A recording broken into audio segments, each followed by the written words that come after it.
here's a quick tech tip for you guys out there. Removing and replacing your suspension, if you have, what you see right here, let's see if I can get a little bit better shot on there.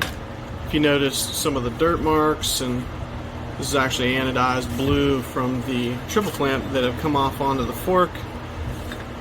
See that dirt right there? You want to make sure you get all that stuff off. You can take a piece of wet or dry sandpaper, a little soapy water on there, and that's what you end up with.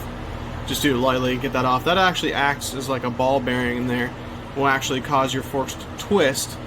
And so if you imagine if they're not exactly in parallel, they're going to bind, and it's going to create all other kind of harsh conditions. So we'll take a look up inside there and see this thing, you know, just from normal use and riding, right, all that stuff up in there will just act like a big giant ball bearing, and just allow that front end and that triple clamp to twist, and then you're in a bad way. So if you're a hard enduro guy and you're slamming and flipping this thing, and chances are that if they've sustained so many big hits, what's going to happen is they're going to be bent. So you just remove this triple clamp, obviously remove the fender, and set it flat on a flat work surface. And if it tips side to side and it's not laying perfectly parallel, you know that you need to replace your clamps, because it's gonna, when you tighten those bolts down, those pinch bolts down, you are going to twist your forks, and you're gonna have all kind of other issues. So